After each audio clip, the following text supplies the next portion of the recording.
يتبارك እግዚአብሔር አምላክ አበዊነ ስቡህን ወሉልን ይወቱ ለዓለም የአባቶቻችን አምላክ ቅዱስ እግዚአብሔር ይችን ጊዜና ይችን ሰዓት ለሁላችን ስለሰጠን ክብርና ምስጋና ለስሙ ይሁን። ሁላችንም እናማት በስመ አብ ወወልድ ወመንፈስ ቅዱስ አሐዱ አምላክ አሜን። ክርስቶስ ተንሥአ እሙታን አሰሮ ለሰይጣን ሰላም ኮነ።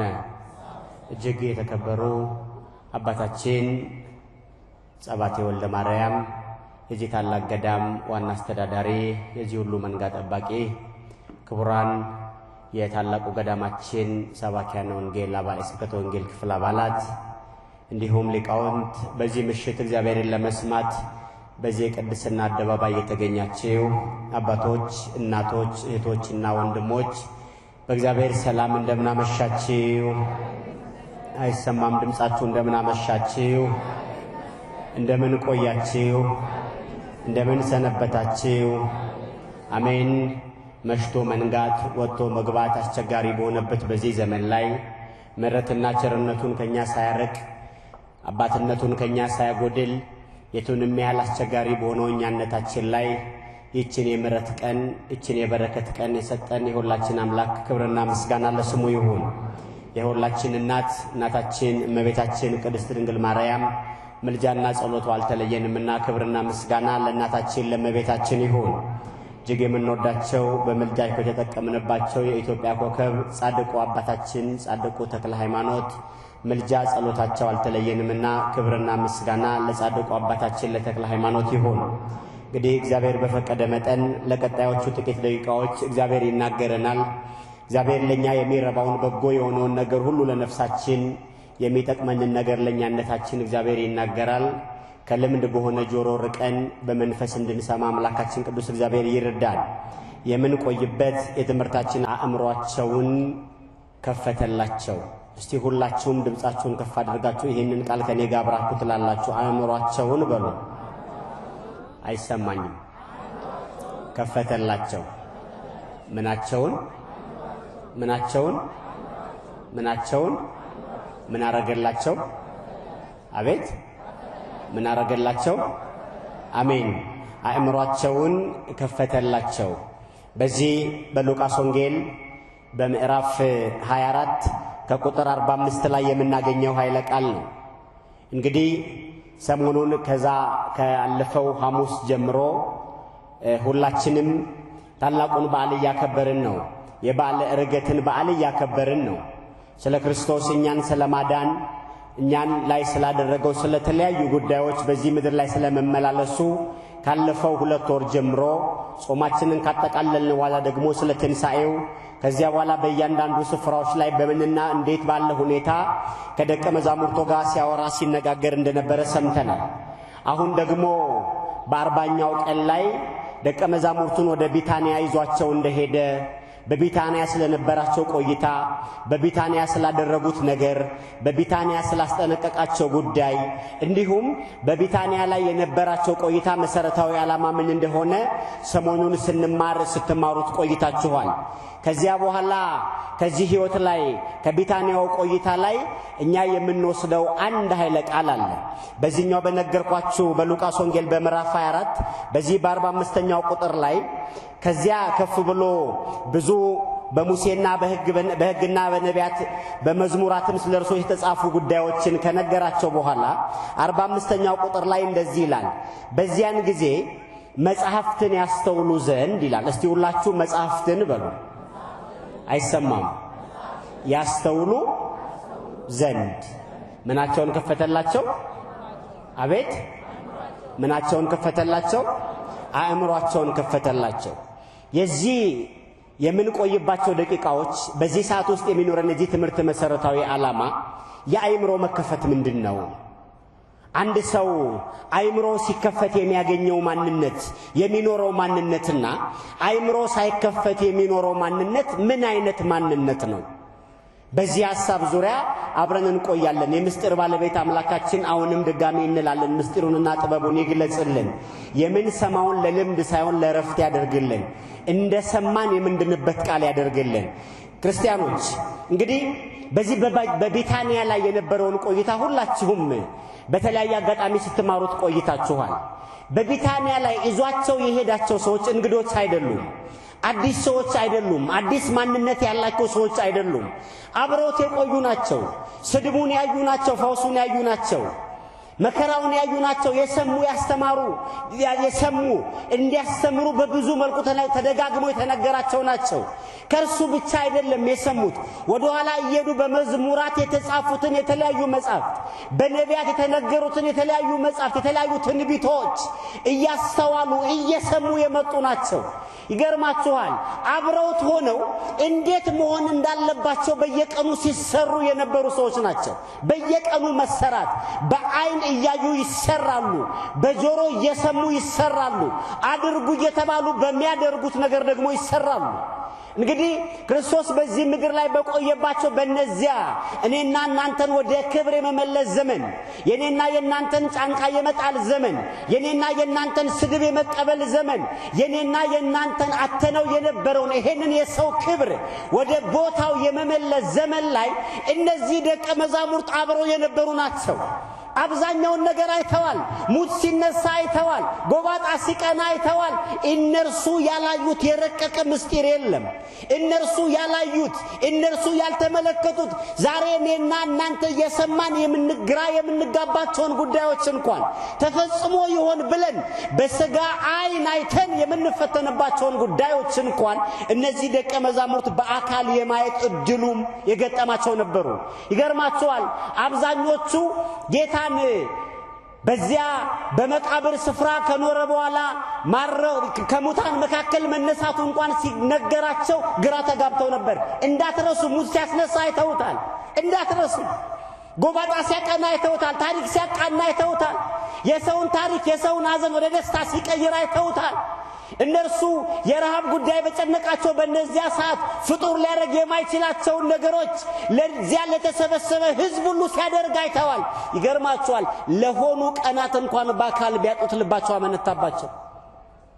ለሆኑ ቀናት ለሶስት ቀን ለሶስት ሌሊት ቢያጡት ያ የሚበረክተው ዓሣ ሲቆም፣ ያ የሚነሳው ሙት ሲቆም፣ እስከ ዛሬ የከረሙበት በጎነት፣ እስከ ዛሬ የቆዩበት የእውቀት ደረጃ፣ እስከ ዛሬ የቆዩበት የትምህርት ልምድ፣ እስከ ዛሬ ሲሰሙት የነበረው እንደዚያ አለቱን የሚያቀልጠው ቃል፣ ትንሹን የሚያበዛው ቃል፣ ያ ዓለምን እንደ አዲስ የሚቀይረው ያ ትኩሱ ወንጌል የመስማት ዘመናቸው ለሶስት ቀን ሲቆም አብዛኞቹ ተስፋ ቆረጡ። አብዛኞቹ ባዘኑ። አብዛኞቹ ተስፋ ወደ ቆረጠ ማንነት ውስጥ ገቡ። ተመልከቱ። አንዳንዱ ወደ ቀድሞ ሥራ ወደ ዓሣ ማጥመዱ ተመለሰ። አንዳንዱ ትቶት ወደ መጣው ከዚያ ከነበረበት ከተማ 60 ምዕራፍ እየራቀ መንገድ ላይ ተስፋ በቆረጠ ማንነት ማውራት ጀመረ። ክርስቲያኖች ከደቀ መዛሙርቱ ሕይወት የምንረዳው ነገር ምንድን ነው? ከደቀ መዛሙርቱ ሕይወት የምንገነዘበው ነገር ምንድን ነው?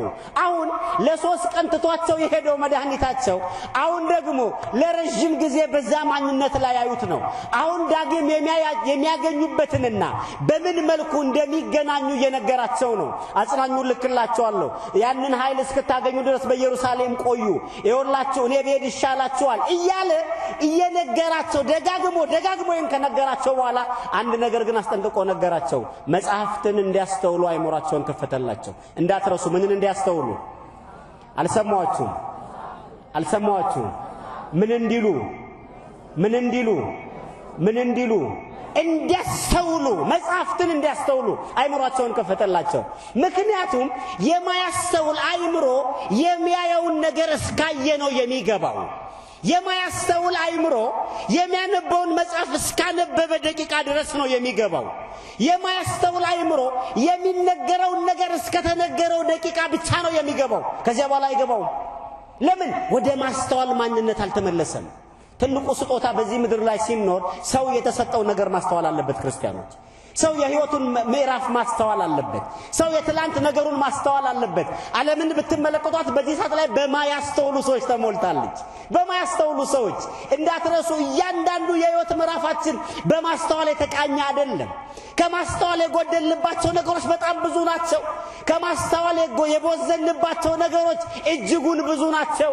እርሱ ወደ ኋላ ተመልሶ መጻፍትን እንዲያስተውሉ ክርስቶስ እንዴት አይነት መከራ እንደሚቀበል እንዴት ከሙታን መካከል እንደሚነሳ ከዚያ በላይ ተናገራቸው። እነዛ ነፃ የሚያወጣው የእርሱ ቃል ወንጌሉ እንዴት ምድርን እንደሚያጥለቀልቅ ያመኑ ሰዎች የሚደርስባቸው መከራ ያንን ነገር የሚያነቡት የሚያገለግሉት አገልጋዮች የዚህ መከራ አካላት መሆናቸውን ያን ጊዜ ጌታ ሲያሸሽተው አምልጠዋል። ከቃሉ ጋር አብረው የሚኖሩ ከሆነ ግን ሸሽቶ የሚያመልጡበት የሚገደል የሚገረፍ ሌላ ሰው ሳይሆን እነሱ የመከራው አካላት እንደሆኑ በመጽሐፍ ተጽፏል። እንዲያስተውሉ አይናቸውን ከፈተላቸው፣ እንዲያስተውሉ አይምሮአቸውን ከፈተላቸው፣ እንዲያስተውሉ ልቦናቸውን አዘጋጀላቸው። ያላስተዋለ አይምሮ የቱንም ያህል ቢማር አይገባውም። የማያስተውል አይምሮ የቱን ያህል ብዙ ነገር ቢቀመጥለት አይገባው። የማያስተውል አይምሮ ትላንትናው ምን እንደሆነ አይገነዘብም። የማያስተውል አይምሮ በትላንትናው ህይወትነት የነገን ቀን ማየት አይችልም። ሰው በዚህ ምድር ላይ ሲኖር ትልቁ ሊለማመደው የሚገባው ነገር ቢኖር ማስተዋል ነው። ክርስቲያኖች መጽሐፍ ስለዚህ ጉዳይ ሲነግረን የማያስተውል ህዝብ ይገለበጣል አለ። ሁላችሁም በሉ የማያስተውል በሉ። ድገሙት እስቲ። ህዝብ ይገለበጣል። ምን የማይል ተመልከቱ። በመድራችን ላይ የሚገለበጠውን ትዳር ተመልከቱ። ተመልከቱ። በመድራችን ላይ የሚገለበጠውን ህይወት ተመልከቱ። ተመልከቱ። በዓለማችን ላይ የሚገለባበጡ አገራትን ተመልከቱ። ምን ጊዜም በማስተዋል ያልተሰራ ማንነት ከመገልበጡ ሌላ ተስፋ የለውም። ክርስቲያኖች በማስተዋል ያልተሰራ ስብዕና፣ በማስተዋል ያልተሰራ ትዳር፣ በማስተዋል ውስጥ ያልታጠረ ወጣትነት ከመፍረሱ ተስፋ የለውም። ክርስቲያኖች ብዙ ተአምረ ማርያም ሰምተናል። የትኛውን ክፍል ነው ያስተዋልነው? ብዙ ገድላት ሰምተናል። የትኛውን ክፍል ነው ያስተማርነው? በህይወታችን ላይ የተለያዩ ገዳማት ተጉዘናል። የትኛው የገዳም ጉዟችን ነበር በማስተዋል የተቋጨው? የትኛው የገዳም ህይወት ላይ ሄደን ያገኘነው ዕውቀት ነው ለዛሬ ክርስትናችን መሰረት የሆነን? በየትኛው ቀን የተሰበከነው ወንጌል ነው ለዛሬ እኛነታችን ብርሃን የሆነው? በየትኛው ቀን አባት የባረኩን ቡራኬ ነው በህይወታችን ውስጥ እየተረፈ ያቆየን? በየትኛው ቀን ላይ የዘመርነው መዝሙር ነው ዘፈንን እንድንጠላ ያደረገን? በየትኛው ቀን የሰማነው ቅዳሴ ነው ወደ ቅዱስ ቁርባን እንድንመለስ ጨካኞች ያደረገን? በየትኛው ቀን የሰማነው የህይወት ትምህርት ነው ከስካር የሰወረን? በየትኛው ቀን የተሰበከነው ስብከት ነው ዝሙትን እንድንጸየፍ ያደረገን? አያችሁ ክርስቲያኖች የሰማነው እያንዳንዱ የእግዚአብሔር ቃል ይሄ መለኮታዊው ሰይፍ በነፍሳችን እየተርመሰመሰ አዲስ የማያደርገን ለምን መሰላችሁ? ስለማናስተውል እኮ ነው። በማስተዋል ስለማን ሰማው፣ በማስተዋል ስለማን ገነዘበው። ለዚህ ነው ያ ዲያቆን በቅዳሴው ማዕከል ላይ ታላቁን የሆነ ያ መለኮታዊ ሥርዓት የሚፈጸምበትን ሰዓት ሰዎች ድካም አጥቅቷቸው የሥጋ ሐሳብ ተከትሏቸው ወደ ነፍስ እየገሰገሱ ካሉበት ቦታ ላይ ድንገት በአንድ ቅጽበት ከዚያ የቅድስና አደባባይ ወደ ሌላ አቅጣጫ እንዳይወስዳቸው ዲያቆኑ በመሃል ይገባና እናስተውል ይላል። ታስተውላላችሁ አይደል? እናስተውል ይላል ቅዳሴው መሃል ላይ። እናስተውል ማስተዋል አለብን። አሁን ቀጣይ ወደ ምን ሄደው መንፈስ ቅዱስ በወረደበት በዚያ በሚያስፈራውና በሚጨንቀው በሚከብደው ቀን ላይ የክርስቶስ ቅዱስ ሥጋና ክቡር ደም እየተፈተተ እንደሆነ አይምሮአችን ወጥቶ እናስተውል። ህሊናችን ተዘጋጅቶ እናስተውል። እኛነታችን በዙፋኑ ፊት ቆሞ በማስተዋል ካልሆነ ከዛ ቅዱስ ሥራ ልንጎል እንችላለን። ክርስቲያኖች ለዚህ ነው መጻሕፍትን እንዲያስተውሉ አይምሮአቸውን ከፈተላቸው። መጻሕፍትን ልብ እንዲሉ አይምሮአቸውን ከፈተላቸው። መጻሕፍትን በደንብ እንዲገነዘቡ አይምሮአቸውን ከፈተላቸው። ለዚህ ነው እያንዳንዱ ሰው በሕይወቱ የሚሰማቸው የእግዚአብሔር ቃላት የሁል ጊዜ ግዴታ ስለሚመስሉት ዛሬ በሰማው ለመለወጥ አይጨክንም። ዛሬ ባስቀደሰው ቅዳሴ ለመለወጥ አይጨክንም። ዛሬ በሰማው በጎነት ለመለወጥ አይጨክንም። ዛሬ በሰማው መልካም ባየው ነገር ለመለወጥ አይጨክንም። ይገርማቸዋል። ጸበል ቦታ ላይ ዝሙት ቦታ ተያስኩ የሚል ነገር እየሰማ ሰው ወደ ዝሙት ስፍራ ለመሄድ አይጨክንም። ይገርማቸዋል። ለዛሬ መበላሸቴ ምክንያቱ በየዳንኪራ ቤቱ መገኘቴ ነው ያለ ግለሰብ በዚያ ስፍራ ላይ ለመሄድ በዛ ደቂቃ እንኳን አይጨክንም። አሁንም አምላካችን እንድናስተውል ይርዳል። መጽሐፍትን አስተውሉ ያለበትን ሶስት መሰረታዊ ምክንያቶችን እንመለከታለን። የመጀመሪያው ማንም አማኝ በክርስቶስ ክርስቲያን ብሎ ዜግነቱን ክርስቶሳዊ ያደረገ በምድራውያን እይታ በምድራውያን አይን በሰፈር ማንነት ራሱን ያልሰፈረ አንድ ሰው ክርስቲያን ሆነ ማለት በሌላ ቋንቋ ምድር ያስቀመጠችለትን የመለያየት ግድግዳዎች አፍርሷል ማለት ነው።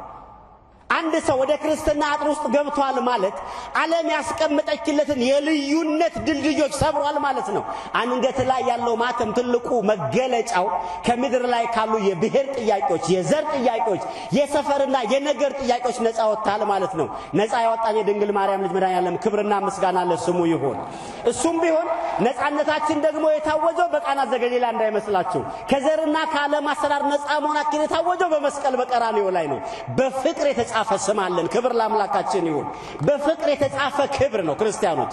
ታዲያ እኚህን በጎ የሆኑ መንፈሳዊ መጻሕፍትን ልብ ብለው እንዲያስተውሉ አይምሯቸውን ሲከፍትላቸው የቤተ ክርስቲያን ሊቃውንት ሶስት መሰረታዊ ነገሮችን እንዲያገኙ ይጠቅማቸዋል ይላል። ክርስቲያኖች አሁን የምትሰሙትን የእግዚአብሔር ቃል፣ የምትሰሙትን ተአምረ ማርያም፣ የምትሰሙትን ገድላቱን፣ ድርሳናቱን፣ የምትዘምሯቸውን መዝሙሮች፣ የምትሰባቸውን ስብከቶች፣ የምታስቀድሱትን ቅዳሴ እድሉ ገጥሟችሁ የበረከቱ አካል ሆናችሁ የምትገኙባቸው እነዚህን የማህሌት የሰዓታቱን ስርዓት ታዳሚዎች ስትሆኑ ሶስት መሰረታዊ ነገሮችን ታሟላላችሁ ማለት ነው። ወይም በማስተዋል የምታደርጓቸው ከሆነ ሶስት መሰረታዊ ጥቅም ታገኙባቸዋላችሁ ማለት ነው።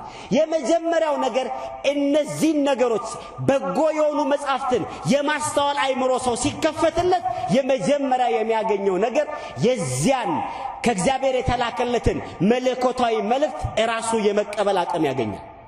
እግዚአብሔር ምን ሊነግረኝ ወደደ የሚለውን ራሱ ቀጥታ የመስማት እድል ያገኛል። እግዚአብሔር ሊያናግረው ልቦናው ይከፈትለታል። እግዚአብሔር ሊነግረው የወደደውን መልካምነት በዚያ ምዕራፍ ውስጥ ያገኘዋል። ታምረ ማርያም ስትሰማ የተደረገውን ታምር ብቻ አይደለም፣ እግዚአብሔር ባንተ ቤት ያለውን ታምር ይነግርሃል። ገድለ ተክለ ሃይማኖትን ስትሰማ አጋንንት ያለበሰው መፈወሱን ብቻ አይደለም፣ ጻድቁ የከፈሉትን ያንን የገድል ትሩፋት በጎነት ስትሰማ የምታገኘው ትልቁ ነገር የዛ የገድል ምስጢር ለአንተ የተጻፈበትን ምዕራፍ ታገኘዋል። ዛሬ የምትሰማውን ወንጌል ስትሰማ በዛ በቢታንያ የተደረገውን ታሪክ አንተ ቤት ደግሞ እግዚአብሔር ዛሬ ሊያደርግልህ ያሰበውን ቀጠሮ ትሰማለህ። ቅዳሴውን ስታስቀድስ ከቅዳሴው የምታገኘው በረከት እንዳለ ሆኖ እግዚአብሔር ዛሬ ላንተ ቤት ያሰበውን በጎነትም አብረህ ትሰማለህ። አየህ፣ መጻሕፍቱን ስታነባቸው፣ ቅዱሳን መጻሕፍቱን ሕይወት ስታረጋቸው፣ የሚነበቡ መጻሕፍትን ያንተ አካል አድርገህ ስትቀበላቸው እግዚአብሔር ላንተ ሹክ ብሎ እንደሚነግር ይገባሃል። እግዚአብሔር ላንተ እንዲህ አድርግ እያለ እንደሚነግር ታስተውላለህ። የመጀመሪያው ጌታ ለደቀ መዛሙርቱ ያንን ሲነግራቸው ስለዚያ ታሪክ ብቻ እንዲያስተውሉ አይደለም፣ በዚያ ታሪክ ውስጥ የነሱ ሕይወትም ተጽፏል። ክርስቲያኖች እንዳትረሱት፣ በታምረ ማርያም ላይ የኛም ሕይወት ተጽፏል። በገድላቱ ላይ የኛ ሕይወት ተጽፏል። በድርሳናቱ ላይ የኛ ሕይወት ተጽፏል። በሚነበው በስንክሳሩ ላይ የኛ ሕይወት ተጽፏል። አያችሁ፣ የምናነበው ስለሆነ ቅዱስ ሰው ታሪክ ልናውቅ ብቻ አይደለም። በዚያ ቅዱስ ሰው ታሪክ ውስጥ የኔና የናንተ ሕይወት አለ። የኔና የናንተ ታሪክ አለ። የኔና የናንተ በጎነት አለ። የኔና የናንተ እድል አለ። የኔና የናንተ የምናገኘው ዋጋ ምን እንደሆነ በዚያ ስፍራ አለ። አያችሁ፣ መጻሕፍትን በማስተዋል ስናነብ፣ መጻሕፍትን አይምሮአችን ተከፍቶ ስናነብ፣ መጻሕፍትን አይምሮ በተከፈተ ህሊና ውስጥ ሆነን ስናነብ የሌላ ሰው ታሪክ አይደለም፣ የኔና የናንተ ታሪክ እዛ ውስጥ አለ። ጌታ የሚነግራቸው ነገር ነው። ስለ ጌታ መከራ ያነቡ ይሆናል። ኋላ ላይ ግን ጴጥሮስ ቁልቁል እንደሚሰቀል እዛ ውስጥ ያገኘዋል። በድንጋይ ተደብድበው እንደሚገደሉ ያንን ያገኘዋል። በየሀገሩ ተሰድበው የሚባረሩበትን ታሪክ እዛ ውስጥ ያገኙታል። ስለዚህ ስለ ምስኪኗ ስለ ልዲያ ስታነቡ፣ ስለዚህ ስለ ምስኪኗ ልዲያ ስትገነዘቡ ለልዲያ የተከፈተው የልብ መከፈት የኔና የናንተ እንዲሆን የምታገኙበት ምዕራፍ አለ። ይሄ ነው ብዙ ጊዜ ስናነብ የሩቅ አድርገን ነው የምናነበው። አይምሮ የተከፈተበት ሰው አይምሮ ሲከፈትልን የሩቅ ያደረግነው ነገር የቅርብ ሆኖ ወደኛ ይመጣል። አሁንም አይምሮአችንን ከፍቶ የሩቅ የሆኑት ሁሉ የኛ እንደሆኑ የምንገነዘብበትን ደግ ልቦና አምላካችን ለሁላችን ያድለን። መጻሕፍት ትልቁ ዋጋቸው ይሄ ነው። መጻሕፍትን እንዲያነቡ፣ እንዲገነዘቡ፣ እንዲረዱ ህሊናቸውን ከፈተላቸው፣ አይምሮአቸውን ከፈተላቸው። ለምን? በመጻሕፍቱ ላይ ያለው ታሪክ የነሱ እንደሆነ፣ እውቀት የሚያገኙበት እንደሆነ፣ መትረፊያቸው እንደሆነ፣ ማምለጫቸው እንደሆነ። ብዙዎቹ ዳዊት ያመለጠበት ታሪክ ላንተ ምን ያደርግልሃል ይሉናል። አያችሁ፣ አይምሮ ሳይከፈት ሲቀር መጻሕፍት እንደዚህ ይናገራሉ። ሰዎች እንደዚህና በእንደዚህ አይነት የድፍረት ቋንቋ ይናገራሉ። ዳዊት ደግማለሁ ውዳሴ ማርያምን ቅዱስ ኤፍሬም ጸለዩ። በቃ አንተ የራስህን ሚሉን አሉ አይደለም። አይደለም ውዳሴ ማርያምን ስናነብ የቅዱስ ኤፍሬምን በረከት ከመቀበሉ በላይ ውዳሴ ማርያም ላይ እኛነታችንን እናገኝበታለን ምን ነከለልበትን አጥር እናይበታለን ሰይጣን የሚርቅበትን ቅጽር እናይበታለን እንዴት ከክፉ የምናመልጥበትን አንዱን መንገድ ቀዳዳውን እናገኝበታለን ክርስቲያኖች አሁንም የምናነባቸውን መጻሕፍት አምላካችን ለሕይወትና ለበረከት ያደርግልን ትልቁ ነገር ማስተዋል ነውና በማስተዋል አንብበን የዚያ ሁሉ ታሪክ የኛ እንደሆነ የምንገነዘብበትን በጎነቱን አምላካችን ለሁላችን ይስጠን ትልቁ ነገር ይሄ ስለሆነ መጻሕፍትን ከማንበብ የሚገኝ ነገር መጻሕፍትን ከመመልከት የሚገኝ ነገር መጻሕፍትን ከመረዳት የሚገኝ ነገር አሁን ብዙዎቻችን መጻሕፍትን በማንበብ ሰነፎች ነው ቅዱሳን መጻሕፍትን ከማንበብ ጋር ሕይወታችን በጣም ሩቅ ነው አይታችኋል በከተማው መሃል ላይ የሚሸጡ እርቃኗን የለበሰ እርቃኗን የተቀመጠች ሴት ልጅ መጽሐፍ ከተማ ላይ ውሎ አያድርም እንትን ቤር እንትን ጠላት ነው የሚለው መጽሐፍ ከተማው ላይ ውሎ አያድርም ታስሶ ነው የሚሸጠው እንትና ተጋደሉ ይሄን ያህል አጽም ተገኘ የሚለው ከንቱ መጽሐፍ የሞት መጽሐፍ የመተላለቅ መጽሐፍ የመተራረድ መጽሐፍ ምድሪቱ ላይ አንድ ቀን ውሎ አያድርም መንፈሳዊ መጽሐፍ ስንት መንፈሳዊ መጽሐፍ ቤታችን አለ ስንት በጎ መጽሐፍቶች ቤታችን አሉ ለማን ገዛቸው ለምን መሰላኩ ተረድተን ስለማናነባቸው ጣሙን ስለማናውቀው እኮ ነው ጣሙን ስለማንረዳ ምን ያህል እንደሚጣፍጡ ህሊናችን ስላልተከፈተ እኮ ነው አሁንም አምላካችን ህሊናችንን ይክፈትልን በመድራችን ላይ ቁጥር 1 ተብሎ የሚሸጡ ትልልቅ መጽሐፍት በዝሙት የሰከሩ መጽሐፍቶች ናቸው በአለማችን ላይ ከባድ ገንዘብ የሚዘዋወርባቸው መጽሐፍት ስለዚህ አንድ ደሃ የሆነ ደራሲ ስለ ሕይወት ከሚጽፍ ይልቅ ስለ ዝሙት ቢጽፍ ብዙ ገዢ አለ አያችሁ አይገርም ዘመኑ በጣም መገለባበጡ ሰው ከመትረፊያው ይልቅ ለመሞቻው ገንዘብ ያወጣል ደም ተፍቶ ያገኘውን ገንዘብ በመሞቻው ያጣዋል ዋጋ ከፍሎ ያመጣውን ሀብት በመጥፊያው ያጣዋል አያችሁ ሊና ሳይከፈት ሲቀር ወደዚያ ሰፈር ነው የምትሄደው አይምሮ መዘጋገት ሲያቅተው ወደዚያ ሰፈር ነው የምትሄደው ይገርማችኋል የሲጋራ 10 ጥቅሞች የሚለው መጽሐፍ በጣም ተሽጧል ባለማችን ላይ 10 ቃላትን ግን በተለያየ ሃይማኖቶች ተጽፏል ግን የገዛው ሰው የለም አሁንም መጽሐፍትን ምንረዳበትን በጎሊና አምላካችን ይስጠን ነጮቹ እኛን ሲቀልዱብን ምን ብለው ይናገራሉ መሰላችሁ ወደ ጥቁሮች ወደ አፍሪካ ስትሄድ ይላሉ ገንዘብህን ባንክ እንዳታስቀምጥ ይላሉ ገንዘብህን የት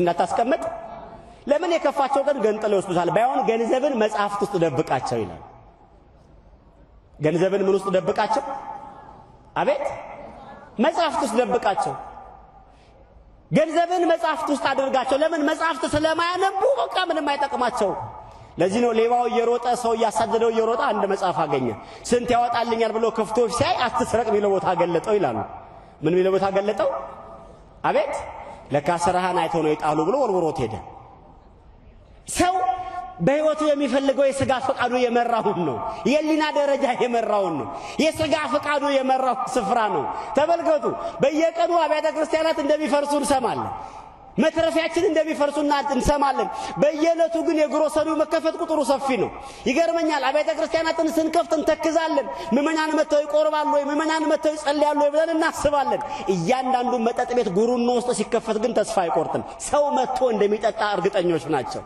እያችሁ ክርስቲያኖች እሊኖ ያልተከፈተ ህዝብ እንደዚህ ነው የሚሆነው አይምሮ ያልተከፈተ ህዝብ እንደዚህ ነው የሚሆነው ነጮቹ ወደኛ ሀገር በመጡበት ሰዓት ትልቁ ሰርተው የሄዱት ነገር መጽሐፍቶቻችንን ነው አግዘው ይዘው የሄዱት ያቃሉ ከዚህ ሀገር ነዳጅ ጭነው አልሄዱ ከዚህ ሀገር በጣም ብዙ ወርቅ አለ አልነኩትም ወርቁን በዚህ ሀገር ላይ በጣም የሚገርም ዓለምን እንደ አዲስ ሊቀልብ የሚችል ሚነራሎች አሉ አልነኩም የኢትዮጵያውያን ትልቁ ሀብት መጽሐፍቶቻቸው ናቸው አባቶቻችን ጻፊዎች ነበሩ አንባቢዎች ነበሩ ምን ያህል ጻፊዎች ነበሩ ብለን ካሰብን አባቶቻችን የሚያስተውሉ ጻፊዎች ነበሩ ያ ብቻ አይደለም የሚያስተውሉ ባለ አእምሮዎች ነበሩ የአባቶቻችንን በረከት በእኛ ላይ ያሳደረብን የአባቶቻችን ልጆች ብንሆን ኖሮ በአንድ ሜትር መሬት አንጋደልም ነበር የአባቶቻችን ልጆች ብንሆን ኖሮ የነሱን መጽሐፍት እያነበብን የኖርን ቢሆን ኖሮ የነሱን ጸሎት ብንጠቀምበት ኖሮ የነሱን በጎነት ህይወት ብናደርግ ኖሮ የነሱ ማስተዋል በእኛ ህይወት ላይ የኖረ ቢሆን ኖሮ በዚህ ዘመን የሚወለዱ ብዙ ተክለ ሃይማኖቶች ነበሩ ደግሞ ችግሩ ተክለ ሃይማኖት ከማያነብ ቤተሰብ ውስጥ አይወለዱ ተክለ ሃይማኖት በማስተዋል ከማይጸለይበት ቤት ውስጥ አይወለዱም ተክለ ሃይማኖት በጎነትና ደግነት ካልተነገረበት ቤት ውስጥ አናገኛቸው አያችሁ ክርስቲያኖች እየተበተንን ያለነው ከበጎነት ስለራቅን ነው ከማስተዋል ስለጎደልን ነው ጌታ ነገራቸው መጽሐፍትን እንዲያስተውሉ አይምሮአቸውን ከፈተላቸው ዛሬም ለሁላችንም አይምሮአችንን ይክፈትልን ሁለተኛው አይምሮአቸውን ለምን ከፈተላቸው አይምሮአቸውን ለምን ከፈተላቸው? ሁለተኛው በጎ የሆኑ መጻሕፍትን በማንበብ የሚገኘው በረከት ያድርባቸው ዘንድ። እስቲ ሁላችሁም በረከቱን በሉ። ያገኙ ዘንድ። ምንን ያገኙ ዘንድ? አልሰማችሁም? ምኑን? በረከት ያገኙ ዘንድ።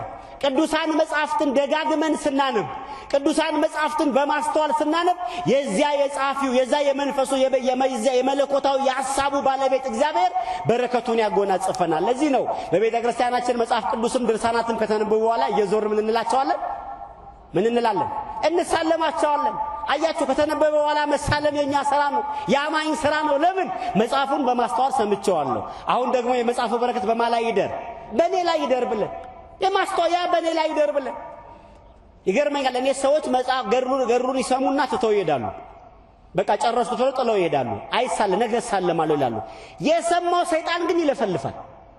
ምን ነው ባልሰማው? የሰማው ሰው ጥሎ በሚሄድበት ዘመን ላይ ሲያለ ፍላጎቱ የሰማው ሰይጣን ግን ይጮሃል። ነገርም በማስተዋል እሱ በልጦናል ማለት ነው። ሳይፈልግ ቢገባም የገድሉ ኃይል አፍጮታል። ይሁን ገድሉን ስትሰማ ትዳርህ መጮህ አለበት።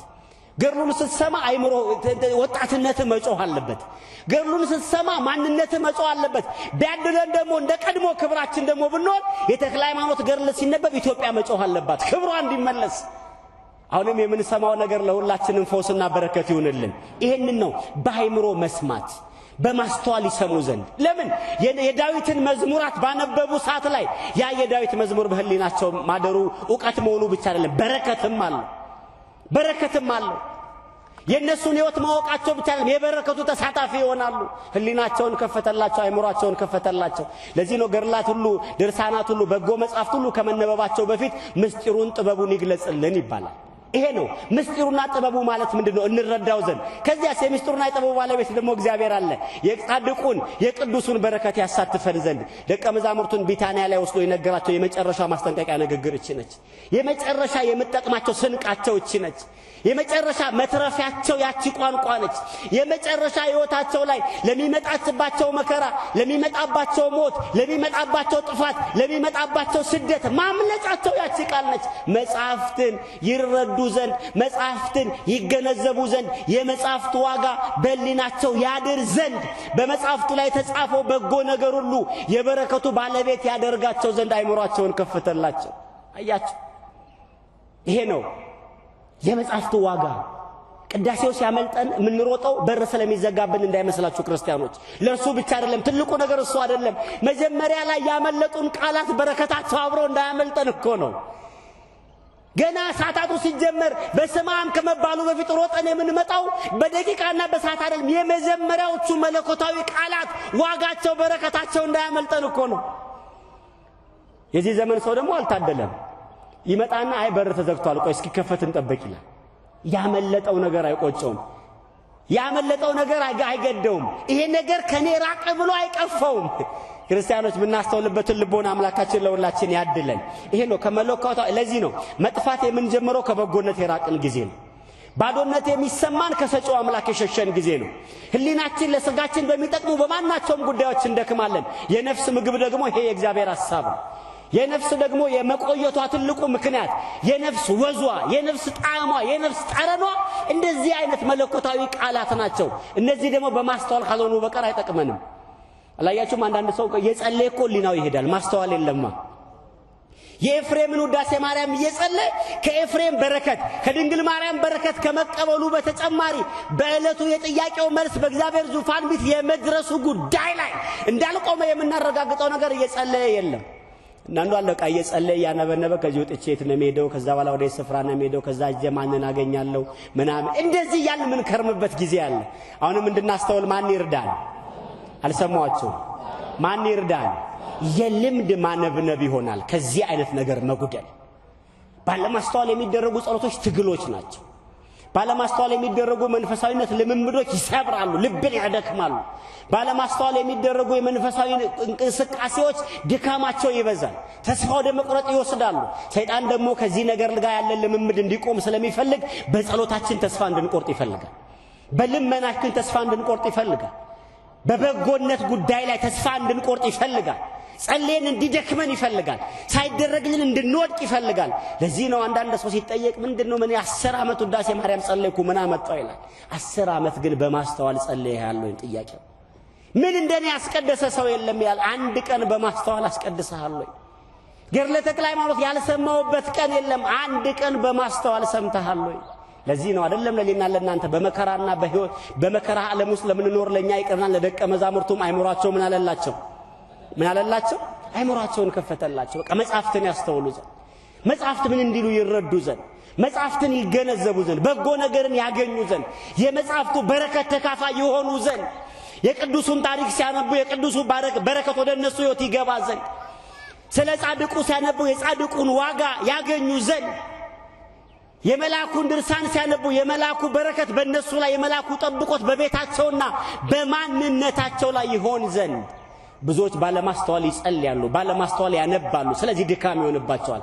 ድካም ከሆነ ጸሎት ድካም ከሆነ መንፈሳዊ ልምምድ አምላካችን ይጠብቀን ለዚህ ነው ሰው አባታችን ሆይ ሲል ወዴት ይሄዳል አይምሮ አባታችን ሆይ ስንል የት ነን በሰማያት የምትኖር ሰው እውነት ወደ ሰማይ እንሄዳለን እንደው የእግዚአብሔርን ፍቃድ ስንጠይቅ እኮ የውጭ የጠብቀጠሮ እኮ አለን በመሬት ምንከራከረው ጉዳይ አለ የምንገፋው ሰው አለ ክራይ ልንጨምር ቀጠሮ ያዝንለት ተከራይ አለኩ ግን እየጠየቅን ያለነው የእግዚአብሔር ፍቃድ በመድር እንዲሆን ነው አድማ ውስጥ ነን ግን የእግዚአብሔር ፍቃድ በመድር እንዲሆን እንፈልጋለን ከክርስትናችን ይልቅ ዘረኝነታችን በልጦብን የእግዚአብሔርን ፍቃድ እንለምናለን አያችሁ ባለማስተዋል ሲሆን ከንቱ ይሆናል የእግዚአብሔር ፍቃድ ቤት ሲገባ እኮ ከምትበላው በላይ አካፍለ ተሰጣለህ የእግዚአብሔር ፍቃድ ቤት ሲገባ እኮ የእግዚአብሔር ፍቃድ ይምራኝ ብለህ ስትሰጥ ከእልህኝነት ከስሜታዊነት ከዘረኝነት ከእንደዚህ አይነት ሐሳቦች ሁሉ ትከለላለህ አየህ አባታችን ሆይ ስንጸልይ ትልቁን ግርግዳ እየገፋን አባታችን ሆይ ስንጸልይ ፍቃደ ስጋችንን ወደ እየሰበር ነው ፍቃደ ነፍስን እያነገስን እኮ አባታችን ሆይ ስንጸልይ ልናችን ተሻግሮ ወደ ሰማይ ወጥቷል ያንን ንጉስ ያየን ነው በፍቃዱ ሰማይን የሰላም ሰገነት ያደረጋት የሱ ፍቃድ ስለሚመራት ነው ሰማይ የሰላም ደሴት ነች የበጎነት ስፍራ ነች ለምን የእግዚአብሔር ፍቃድ ብቻ በዚያ ሲሰራ ያንተ ቤት የሰላም ሰገነት ያለው የእግዚአብሔር ፍቃድ ብቻ አይደለም ያንተ ፍቃድ ነው የሚሰራው የግል ፍቃድ ነው የሚሰራው የሥራ ቦታ የስልጣን ዘመን የሚታወቀው ትልቁ በሽታው ምንድነው ያንተ ፍቃድ ነው የሚሰራው ግን ደሞ ቀድም ጸልያል እግዚአብሔር ፍቃድ በሰማይ እንደሆነች ብለሃል አየ የእግዚአብሔር ፍቃድ ቤት ሲገባ ያንተ የደረት ጡንቻ የገንዘብ ብዛት የሀብት ምናምን መርዘም የዘመዶች ባለስልጣን ይሄ ሁሉ ከንቱ ይሆናል ዓለምን የጦርነት ቀጠና ያደረጋት የሰዎች ፍቃድ ስለሚመራት ነው ዘርተ ባዶ የሆንከው በልተ በሽተኛ የሆንከው ሰላም ከቤት የራቀው አንተነት ጎዶሎ የሆነው ያንተ ፍቃድ ስላደከመ ነው አባታችን ሆይ ላይ ግን አላስተዋልነውም እንጂ እንዲላል እባክህ እግዚአብሔር ሆይ ያንተ ፍቃድ በተዳረ ይግባ ያንተ ፍቃድ በልጆቼ ይግባ ያንተ ፍቃድ በማንነቴ ውስጥ ይግባ ያንተ ፍቃድ በወጣትነቴ ውስጥ ይግባ ያንተ ፍቃድ በአይምሮዬ ውስጥ ይግባ በህሊናዬ ውስጥ ይግባ እግዚአብሔር ሆይ በልበል የሚለኝ ተናገር የሚለኝ ይሄ ሁሉ ነገር የኔ ፍቃድ ስለመራኝ ነው ያንተ ፍቃድ ይምራኝ የሚል ጸሎት አለው አባታችን ግን በማስተዋል አንጸልየው የተጸለየም ጉዳይ ቢገጥመን አቋርጠን ነው የምንሄደው ሰማይ እንደነበርን እንረሳዋለን ከመቼው እንደወረድን አናስተውልም የሰማዩን ጌታ ያናገርነው የምድር ጉዳይ ይረብሸናል ለምን በማስተዋል ስላላደረግነው አሁንም እንድናስተውል አምላካችን ይርዳል የምናስተውልበትን በጎልኛ ለሁላችን ይጨምርልን ሰው ማስተዋል ሲጀምር መኖር ይጀምራል ሰው ማስተዋል ሲጀምር መባረክ ይጀምራል ሰው ማስተዋል ሲጀምር መገንዘብ ይጀምራል ሶስተኛውና የመጨረሻው መጻፍትን እንዲያስተውሉ አይምሮአቸውን ከፈተላቸው ስንል ሶስተኛው የመጻፍቱን ዕውቀት ይረዱ ዘንድ ለዕውቀት መጻፍት ይነበባሉ እስቲ ሁላችሁም ለዕውቀት በሉ ለምን ለዕውቀት መጻፍት ይነበባሉ ስላሴ ስንት ነው እግዚአብሔር ማን ነው ክርስቶስ ማን ነው ድንግል ማርያም ማን ናት እነዚህ ዕውቀቶች ናቸው ታምሩን ከመስማት የምናገኛቸው ዕውቀቶች ናቸው ድርሳናቱን ከመስማት የምናገኛቸው ዕውቀቶች ናቸው ቅዳሴውን ከማስቀደስ የምናገኘው ዕውቀት ነው ማህሌቱ ላይ ከመገኘት የምናገኛቸው ዕውቀቶች ናቸው አያችሁ እነዚህ ሁሉ ዕውቀቶች ናቸው ስንጸልይ የተማርን ነው ያወቅን ነው ስንጸልይ የተባረክ ነው ስንጸልይ የዛ ጸሎት ዋጋውን እየተቀበልን ነው የኛን ታሪክ እዛ ውስጥ ያገኘን ነው ስንጸልይ የነዚህ ሶስት ነገሮች አካላት ነው እነዚህ ሶስት ነገሮች ከኛ ጋር ይፈጸማሉ ዛሬ እርግጠኛው ነው ወንጌል ተጨርሳኮ ለቤታኮ ስትሄዱ ሶስቱ ነገር ተሟልቶላችኋል የመጀመሪያው ነገር የተነገረው ጻድቅ በረከት በእናንተ ላይ አድሯል ሁለተኛው ነገር በተነገረው ነገር ላይ የናንተን ታሪክ አግኝታችሁታል። ሶስተኛ ነገር በህይወታችሁ የማታውቁትን አዲስ ዕውቀት ጨምራችኋል። ከሶስቱ ነገሮች ካላሟላችሁ ዛሬ አልጸለያችሁም፣ ዛሬ አልተማራችሁም፣ ዛሬ አላስቀደሳችሁም፣ ዛሬ አልዘመራችሁም ማለት ነው። ለምን መሰላችሁ ክርስቲያኖች? ለከንቱነት የተጨመረ እድሜ የለም። አዲስ ነገር ላልናገኝበት የተጨመረ ሰዓት የለም።